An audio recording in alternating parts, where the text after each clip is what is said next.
क्या तुम्हें पता है 90% गृह में इस पटल के हूबहू पटल पाया जाता है। जब भी आपके पास रद्दी के कागज हो तो फेंकने की बजाय इस तरह पुनः चक्रण भी कर सकते हो। तो चलो इस कागज की कला को देखने से पहले स्वागत है आपका मेरी इस क्राफ्टर ज्वेलरिया की हस्त कौशलशाला में। और अभी तक आपने पसंद करने वाली घंटी ना दबाई हो तो जल्दी से घंटी दबाओ और सब्सक्राइब करो। यह पटल बहुत ही पुराना है और आश्चर्य की बात यह है कि 1965 में बने इस पटल के काट की स्थिति काफी अच्छी है, किंतु पटल की रचना ढीली हो चुकी है। चार पहिए तो मजबूत है पर चार पहिए के बीच जो काट की पट्टी होती है वो निकल चुकी है। तो मैंने पहले पटल की पोछाई की और मिट्टी निकाली, फिर ले आई काट की पतली सी पट्टी। यह पट्टी पहली पट्टी से बड़ी है तो मैंने पहले नाप लिया और काटने वाले यंत्र की सहायता से खचक खचक काट लिया। फिर जिस स्थान पर पट्टी पच्चीस हुई थी उसी स्थान पर पुनः प्रस्थान कर दिया। पट्टी को प्रस्थान करने के लिए मैंने लोहे के कांटों की सहाय ली थी ताकि पुनः कभी पच्चीस ना हो। अब की बार यह पटर पहले से काफी मजबूत बन चुका है और ढीली पट्टी थी वह भी घनिष्ठ हो चुकी है। फिर मैं ले आई श्वेत रंग का डिब्बा और विरल अवयव यानी जल शोषक पदार्थ पर थपथपाहट पद्धति से पूरे पटल पर रंगाई कर दी। पहले तो मुझे रंगाई करने का कोई ज्ञान नहीं था, किंतु कुछ नया करने का पहला कदम कुछ नए विचारों के साथ आया। खुद को शिक्षित करना और नई चीजों को आजमाने से बहुत कुछ सीखना मिलता है। अगर आप बदलाव और विकास करने में सक्षम हो तो आगे के दरवाजे खुद ब खुद खुल जाते हैं और एक नया कौशल सीखना आपको एक निरस स्थिति से बाहर भी निकाल सकता है। एक रंग से रंगाई करने के बाद मैंने सूखने के लिए छोड़ दिया था। जब मैंने गुलाबी रंग को श्वेत रंग के साथ मिश्रित किया तो मुझे ये रंग मिला। इस हल्के गुलाबी रंग से मैंने श्वेत रंग के ऊपर दूसरे आवरण के तौर पर पूरे पटल पर पूरा रंगाई कर दी। और अब मैं आई हूँ अपने गुरु के छोटे से बाग में और छोटे छोटे पत्तों को ग्रहण कर लिया। वैसे तो मेरे पास आकृति बनाने का कोई ज्ञान नहीं है, किंतु इस पत्ते की सहायता से हम उम्दा तरीके से आकृति बना सकते हैं।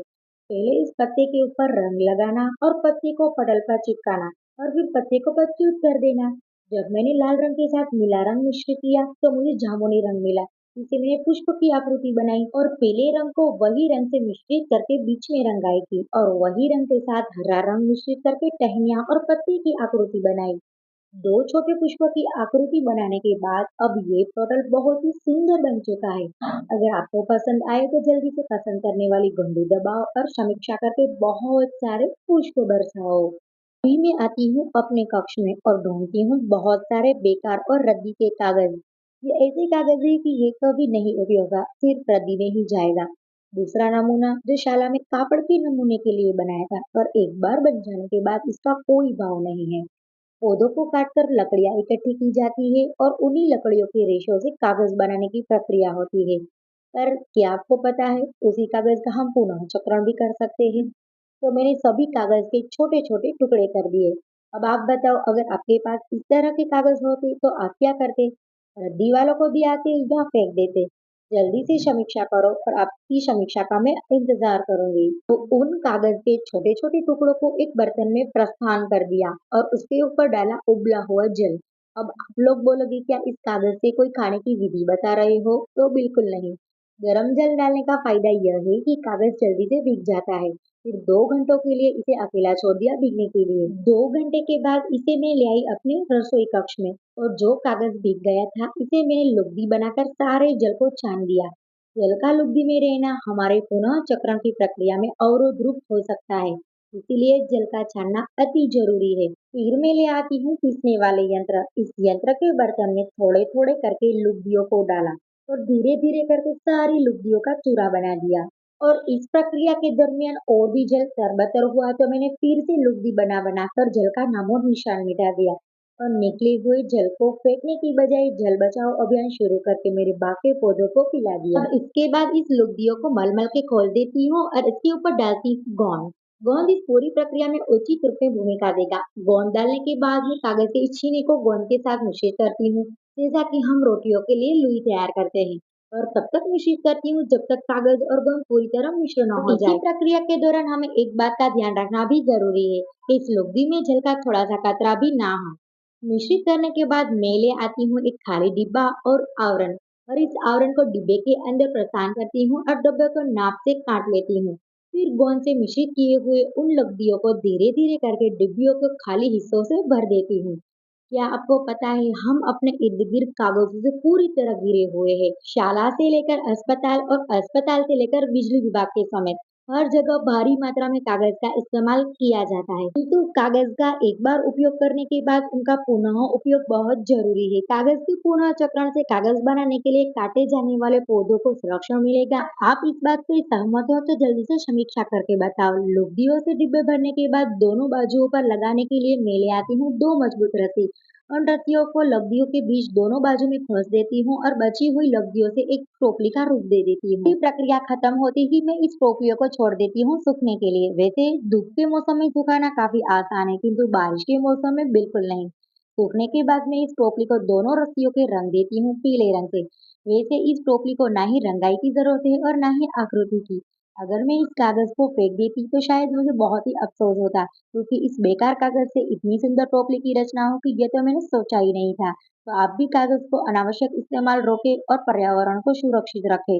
दोपहर की कड़ी धूप के बाद शाम के वक्त मुझे एक बात पता चलती है। मेरे घर की छत पर एक कांच की पेटी है, किंतु यह कोई साधारण कांच की पेटी नहीं है। यह विद्युत संकेतों को ध्वनि में परिवर्तन करने वाली उपकरण की पेटी है। तुरंत मैं गई अपनी छत पर और वहां जाकर देखा तो इस पेटी की स्थिति खराब थी। इसके अंदर कोयले के टुकड़े, कुछ काठ के टुकड़े और ढेर सारी मिट्टी जम चुकी थी। मैंने सारे गुर्द को साफ किया और ले आई अपने बाग में। इस बात का पता चला है आप चलचित्रण तो देखते हो पर सब्सक्राइब नहीं करते, तो जल्दी से पसंद करने वाली घंटी दबाओ और सब्सक्राइब करो। शायद ये पेटी बारिश के जल में तरबतर हो गई थी, इसीलिए पेटी के निचले हिस्से में कांच की कुछ पट्टी गीली हो गई थी।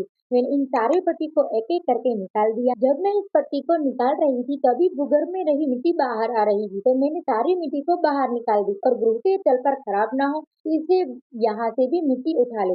फिर भी लगता है कि मिट्टी अपना घर बना चुकी है, कहीं ना कहीं से उभर कर आ रही है, तो मैंने जल से तरबतर पोछा लिया और इस पोछे से पूरी पेटी को साफ कर दिया। और पेटी के कुछ पटरी ढीले हो चुके थे, तो मैंने कांटों की साई से बंद कर दिया ताकि चोरस ढंग में आ जाए। साफ करते समय मुझे पता चलता है कि इस पेटी में बहुत सारे लोहे के कांटे लगे हैं और चुभने का कारण भी बन सकता है, तो मैंने एक एक करके सारे कांटे को निकाल दिया और ले आई अपने हस्त कौशल कक्ष से सफेद रंग का डिब्बा। मैंने पेटी के ऊपर के हिस्से में रंगाई करना शुरू कर दिया। पहले मैंने रंगाई इसलिए की क्योंकि मिट्टी और जल से सुरक्षित रहे और पूरी पेटी साफ सुथरी लगे, क्योंकि सफेद रंग शुद्धता और साफ सुथरापन का प्रतीक है। इस रंग से शांत वातावरण का आभास भी होता है। तो आपके लिए आज का प्रश्न है कि सफेद रंग किस शहर में या राज्य में मौजूद है। आपके उत्तर का मैं इंतजार करूंगी। रंगाई करने के बाद मैंने पेटी को सूखने के लिए छोड़ दिया और ले आई अपने ग्रुप पर पड़े सफेद काठ के आवरण। इस आवरण की स्थिति तो काफी अच्छी थी, किंतु कटाई के दौरान टेढ़ी मेढ़ी बन चुकी थी। इसे मैंने पहले पेटी से नाप लिया, फिर समांतर काट दिया। काटने के बाद पहले पेटी पर गोंद डाला, गोंद को पेटी पर फैला दिया, फिर काट के आवरण को बहुत ही उम्दा तौर से जोड़ दिया। इस पेटी की एक बाजू खुली है और दूसरी बाजू पर पहिए लगने वाले हैं, इसलिए पेटी की कुल 4 बाजू में आवरण को लगाया, फिर लोहे के कांटों की सहायता से मजबूत कर दिया। आवरण लगाने के बाद मुझे पेटी के कोनों पर कुछ जगह खाली दिखी है, इसलिए मैंने इस खाली जगह पर थोड़ा गोंद डाला, इस पर काठ का भूसा डाल दिया ताकि पेटी की धरातल समान हो जाए।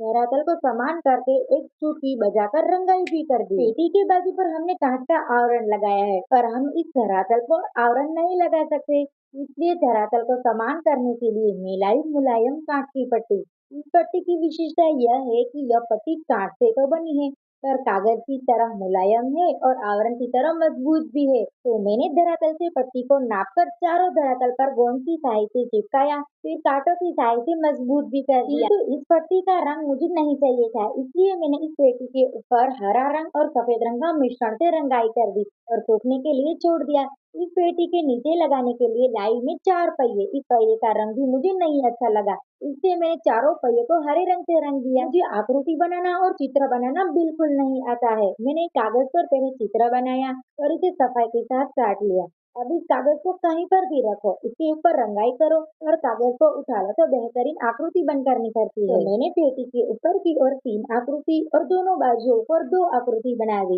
इस तरह मैंने पूरी पेटी पर हरे रंग से आकृति बना दी और चारों पहिए को सूखने के बाद कांटों की सहायता से जोड़ भी दिया। अब आप इस पेटी को मेज का रूप बोलो या पटरा का रूप बोलो, पर मैं इसका उपयोग अपने पुस्तक और चौपड़ी रखने के लिए या फिर शाला के सामान रखने के लिए करूंगी। अगर मैं अपने बाग में रखूँ तो इसको गमले रखने के लिए करूंगी।